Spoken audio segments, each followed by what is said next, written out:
Hello, everybody. My name is Oliver Griebel. I studied philosophy, logic, and linguistics at Munich University in the mid-90s. Today, I will give you a lecture of the paper which I contributed to the integral post-metaphysical spirituality special issue of Integral Review in the year 2019. In fact, it was Lemon Pascal who invited me back then to write something for the special issue. The title of the paper is Non-duality, non/duality, many-one duality. It has 8 pages only, and I hope very much it will not overstrain your attention span. I think to read it will take about half an hour. It approaches the question of non-duality from an angle very different from classical non-dualism, which sees ultimate reality as neither many, nor two, nor even one. This is what I call the Nagarjuna approach, or the either-or and neither approach by its very logical form. By contrast, what I am proposing here is a both-and approach, claiming that reality, not just seemingly, but ultimately is both one and many, suitably entangled and complementing. The so-called many-one approach. What I and others call the many-one is a complementarity, a polarity, and hence a duality, but certainly anything but a dualism. Non-dualism instead of non-duality. I am not the only one advocating such a non-dualist duality. In 2019, I also published a German language anthology presenting many-one thinkers, gathering essays by John Heron, Philip Clayton, Bruce Alderman, myself, Tilman Haberer, Steve McIntosh, Jorge Ferrer, Elizabeth Diebold, and Thomas Steininger. The many-one approach is so suitable for an anthology because it is broad enough to host both no-self divine approaches, also known as emptiness approaches, and as well panentheistic approaches, which see the divine as a self-aware, all-encompassing God. One might also call these latter ones transtheistic or metatheistic, for panentheism definitely overcomes the God-world separation, which is so crucial to traditional theological God views. Currently, the anthology in its English edition is nearing completion, and this time Lemon Pascal has joined the co-authors team. This may suffice as introducing remarks. Now for the original paper. Abstract. There is a fundamental logical and metaphysical difference between first an either-or dualism, which posits a fundamental alternative, divide, or antagonism. Second, what I call an either-or and neither non-duality, which posits the fundamental alternative and at the same time negates it. And third, a both-and duality, which interprets fundamental distinctions in philosophy as features of ultimate reality, in an ultimate complementarity.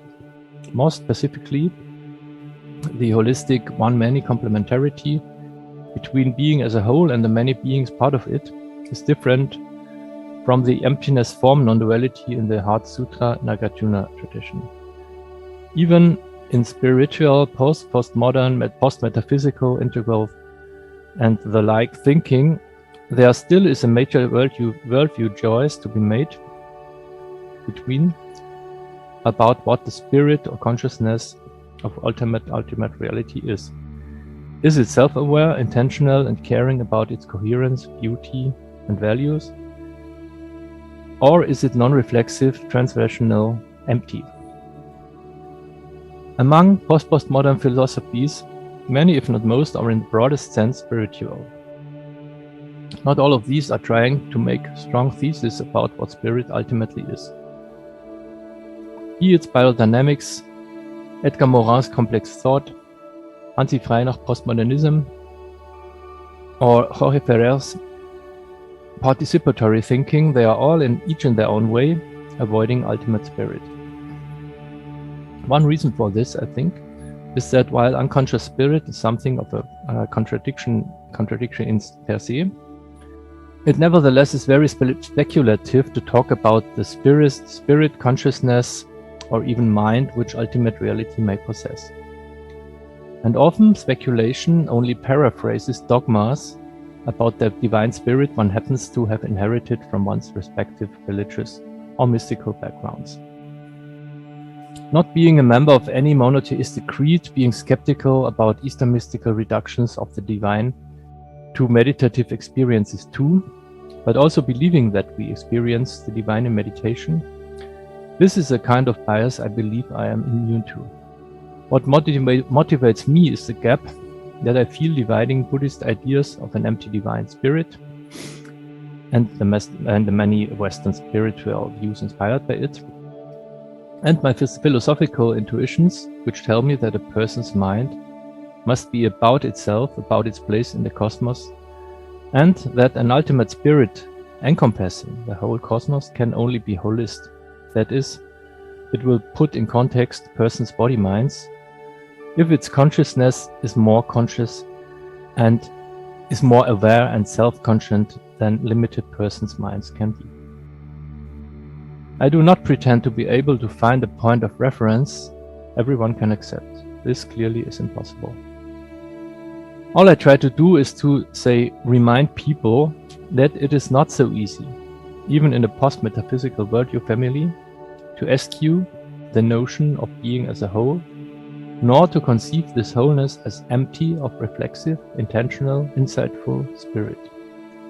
The concept of an empty ultimate spirit, in contrast, often is integrated in a bigger picture, stating a so-called non-duality of form and emptiness.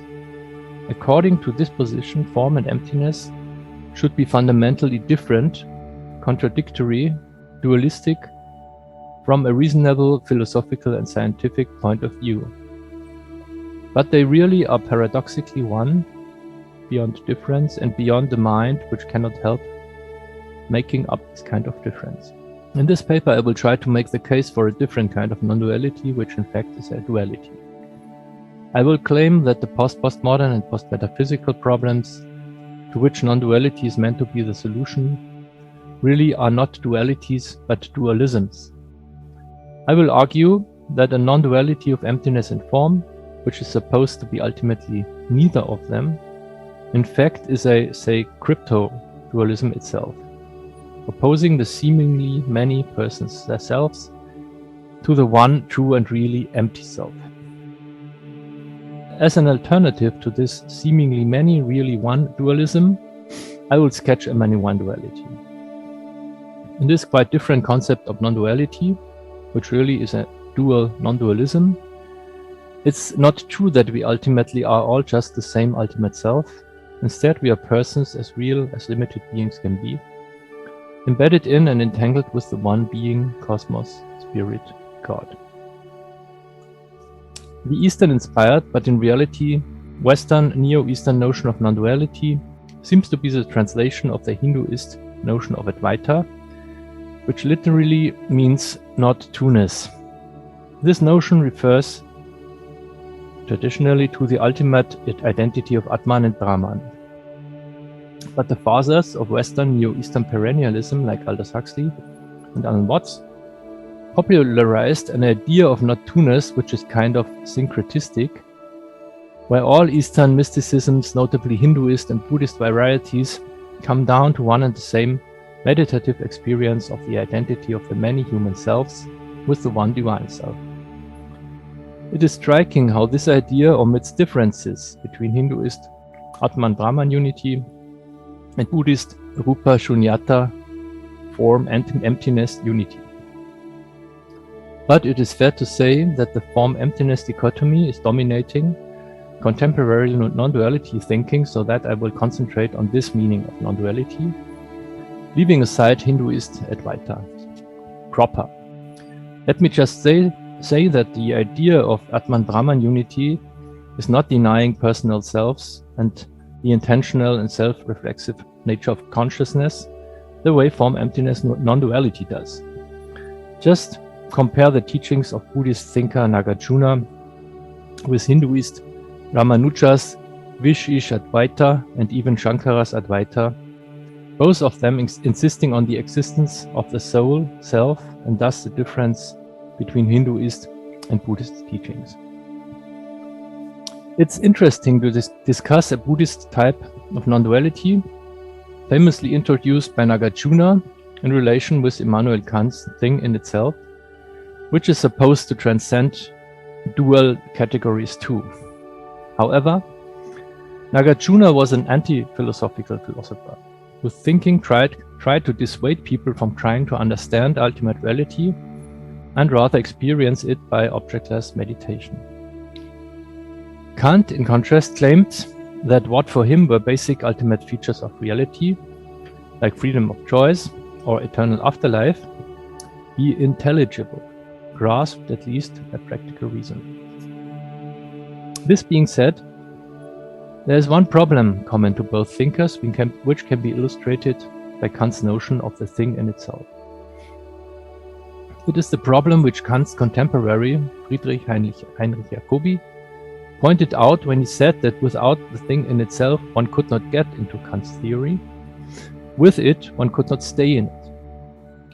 Indeed, if the thing in itself is transcending categories of our thinking as radically as Kant claims, then how could it be qualified as just one, as the one identity, the thing, and as the one identity as it is, the thing in itself?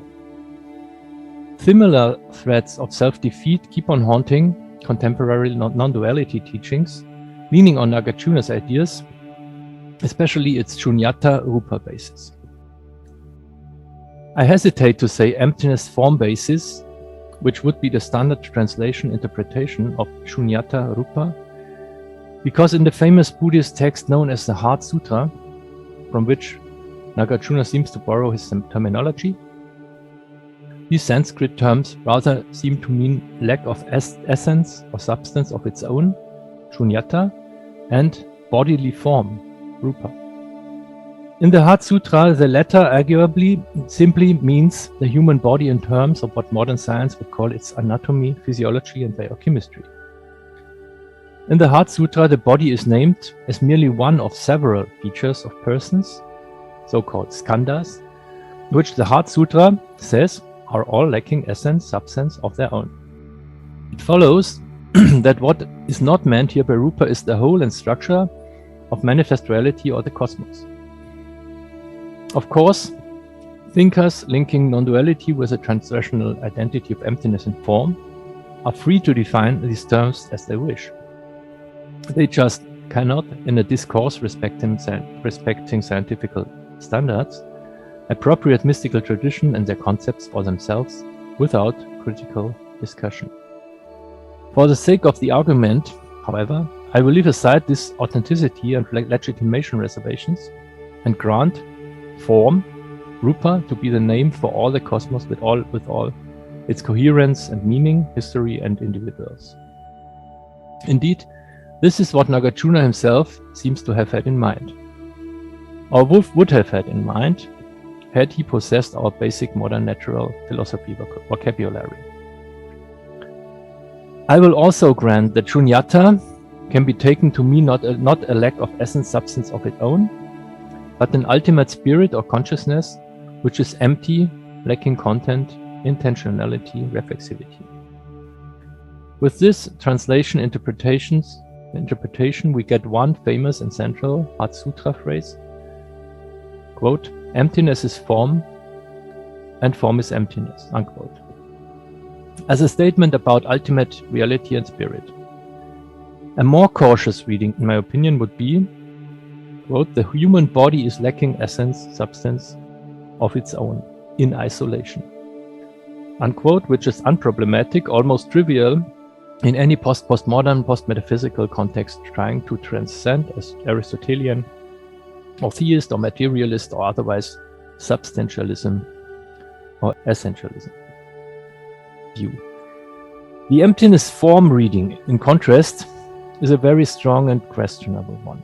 Indeed, this is not only because of the concept of an empty consciousness, conceived not only as a withdrawn, disidentified, self-forgotten state of mind induced by a special kind of meditation which some persons practice, but conceived as the ultimate, all-encompassing divine emptiness. It is also strong and questionable, because this ultimate emptiness is claimed to be identical with a cosmos full of forms, among them life forms with a mind not only shaped but partly constituted by the human body and environment, and in the case of persons also formed by their self-view and worldview.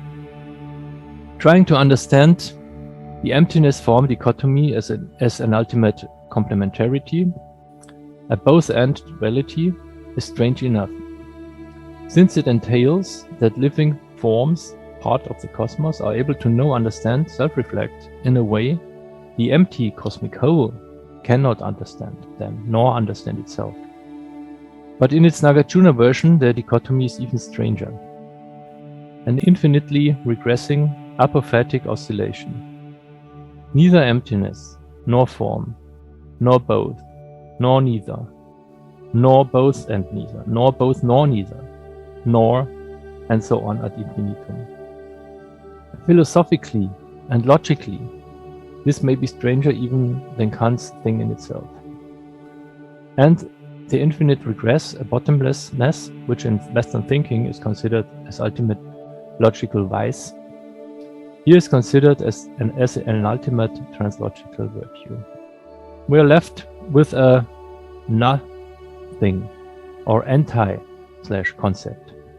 This should alert at least scholars of Western humanities, however sympathetic with meditation. Is this non-dual na/thing tractable at all by founding and linking concepts and by justifying and testing arguments, as is a scholar's profession? Well, anyway, non-duality arguably was designed as kind of an anti-philosophical koan, not so surprisingly after all coming from the Buddhist Nagarjuna. The purpose, quite obviously, was to discredit form qua language and concepts and philosophy. These supposedly just cannot grasp ultimate reality. Yet, the non-dual neither-nor premise strikes both ways, so that, ex hypothesi, emptiness qua objectless meditation cannot grasp ultimate reality either. This is quite a problem. Not only we deal with a neither form nor emptiness argument, but also with a closely related epistemic neither reason nor meditation argument. It was certainly not Nagarjuna's intention to attack emptiness as experience in meditation, but to defeat reason, logic, and philosophy with their own weapons. His aim clearly was not to relativize emptiness meditation in the same way he tried to relativize form reason. In the first move, he tried to show that basic worldview concepts had basic counterparts, so that the pairs were contradictory, either or, and hence not neither. But then he also tried to show, in this respect much like Kant, that neither of them could reveal qualities of ultimate reality. This reductio ad absurdum strategy might make sense if he was trying to suggest that we better let go of basic concepts altogether and open to shunyata in meditation and contemplation. But according to the Heart Sutra, upon which he himself seems to have built, shunyata itself is one of the basic worldview notions, indeed the most important one. The Heart Sutra says, O Shariputra, all ultimate truths hint at emptiness. If this is true, how can it escape the fate of other basic worldview concepts? Because it isn't a concept, but a practice. It may be useful for Zen meditation to lead reason astray in the iterations and oscillations of Buddhist logic in order to get aware of emptiness. But logically, it doesn't matter if you call emptiness a concept, a practice, or otherwise. If you use it in logical phrases like neither form nor emptiness, you have to accept the logical consequences. or else ought to refrain from logical arguments altogether. I am not sure whether Nagarjuna was aware of how self-defeating, how close to sophistry his strategy was. Certainly, Nagarjuna didn't have in mind a non/entity named non-duality, missed by and transcending both form and emptiness, which Ken Wilber in a 2012 excerpt tried to point at or give directions to. Quote, "But the ultimate is different, precisely because it is not different from anything. It is the only referent that has that quality, although that quality too is formally denied to it. The reason is that any mental concept makes sense only in terms of its opposite. Spirit versus matter, form versus formless, light versus dark, infinite versus finite, conscious versus unconscious, etc. But ultimate non-duality has no opposite, and thus no concept can accurately represent it in principle, including that one." Unquote. I suspect that Nagarjuna, in contrast, was only interested in deconstructing philosophical reasoning from within, not caring that his either or and neither paradox hit emptiness too. By contrast, the Heart Sutra, which is from the same Buddhist Madhyamika school as Nagarjuna, is open about its emptiness monism. If Nagarjuna really had wanted to do justice to form reason too, he could have tried to show how emptiness and form complement an ultimate reality, how the ultimate is both emptiness and form, and more. A both and which precludes either or and neither nor.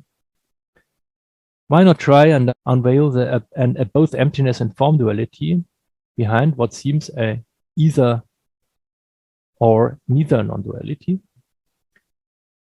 Nagarjuna and Wilber don't even seem to consider a duality which is polar, complementary, interdependent, and therefore nothing like a dualism. Understandably enough, since it is quite difficult to explain why and how an empty ground of being and empty ultimate consciousness should complement with all the forms and cosmic coherence of beings and with the non-empty sentience of living beings and the non-empty mind of persons. I will return to this question in a concluding reflection. Let me prepare it with a number of thoughts, some of them logical, about a special both and complementarity and neither nor dualism, with some clarification about the difference between duality and dualism, which is crucial for my argument. I will try to explain how both and duality is a kind of non-duality too, and in the sense of an anti-dualism and anti-monism. I will explain about the concept of a both and duality in contrast with either or dualism and what I call either or and neither non-duality. Only then will I return to problems which emptiness mystics and thinkers have with both and duality, in my opinion, due to views about spirit, mind, person, ego, which they feel are almost evident, but which I think are not. Since we are talking about basic logics, let me begin with an analogy taken from model logics. The concept of necessity can be defined by possibility plus negation. Something is necessary if and only if its opposite is not possible. But possibility can be defined just as well by necessity plus negation. Something is possible if and only if its opposite is not necessary. What we really have here are two terms defining each other, with any reduction in one direction being arbitrary and misleading. We are dealing with a duality, not with a dualism. We also know the wave-particle dualism in physics, where position and impulse can only be co-defined, context-defined. Again, no dualism proper, instead a complementing duality. Before I apply this to emptiness form non-duality, I will contrast it with the idea of dualism and its use by philosophers and spiritual teachers. There are very few dualisms which are balanced and which are honest in the sense that they are really meant as balanced. Normally, they are biased right from the start, one side of the dualism being considered as illusion, epiphenomenon, mere abstraction, byproduct, or dependent creation. Manichaeism may be one of the rare exceptions. For instance, a body-mind dualism normally is advocated by people who either think that body, matter is secondary, or conversely, that mind, spirit is. Pure dualism, that is pure contradiction or antagonism, or mere incidental contact or indifference between essentially independent realms, just wouldn't make sense in any remotely coherent, let alone holistic thinking. That's obvious. So most dualisms are intended as choices to be made, either or, leading to some kind of monistic reduction. Since pure monism is just as counterintuitive, most often this will be carried out as a near reduction, resulting in a near monism, an overwhelming dominance of one side with a total submission of the other side, rather than its annihilation. In current Western spiritual thought, one such near monistic example is the talk of the real divine self, or emptiness, versus the merely seeming egos, which are seen as mere perspectives of the one self. Many think they can avoid blatant monism, explaining that in the absolute realm, there really is only one self, but in the relative realm, there really are many selves. In order to distinguish this view from a non-duality proper, which doesn't accept any kind of ultimate trueness, be it complementing or antagonistic, I will call this view non/duality. In my view, even the non/duality idea of the absolute ground of being, looking onto itself from many relative perspectives, really is a reduction. One essential of many one thinking, as I see it, is to deny any such reductive metaphor, which of course the talk about perspectives is. A complementary duality between the absolute view from nowhere and its relative perspectives would make no sense. After all, perspectives don't add anything to the overall picture. And if in this context they are supposed to be more than literal perspectives, why call them perspectives at all, with the inevitable reductionist connotations? Now, what about the emptiness form dichotomy, which is often linked with the absolute relative dichotomy? The question is, to my mind, if at both ends, many one duality of emptiness and form makes sense, meaning the one empty consciousness or spirit both encompassing and manifesting inside the many cosmic forms. I admit that I am unable to make sense of this idea. For me, many one thinking is holistic, and consciousness of the whole of being must encompass the consciousness of all being, as coherence, meaning, and self-consciousness. I can't think of such a holistic ultimate in terms of the emptiness some experience in meditation. Something without intentionality, without insight, without self-awareness, and therefore not more than personal, but less than personal in some respects. Mind you, I don't advocate here a pre-modern or pre-postmodern theistic divine person into which we project the limitations of human persons due to our human condition. What I am advocating instead is a not less than personal spirit of being, the cosmos itself, in terms of understanding itself, of making sense of itself, of framing all that is, of caring about all that is.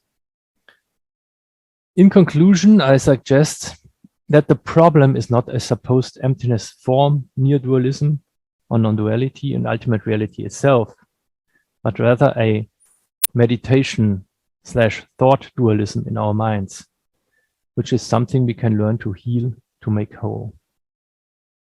This would mean radically rethinking some major Western, Neo-Eastern mystical premises. What we experience in the dreamless state, if indeed there is such an experience of ours, in objectless meditation, in a partly withdrawal from personal self-awareness would then not be all of the ultimate, although it makes us getting in touch with it most intimately. In modern and postmodern and most post-postmodern thinking alike, the notions of a totality of being and of a personal ground of being are thought to be relics of a pre-modern metaphysics. I think we ought to reconsider this commonplace. Thinking and envisioning and feeling ourselves as beings entangled with and participating in a self-conscious wholeness of being can be a post-metaphysical option.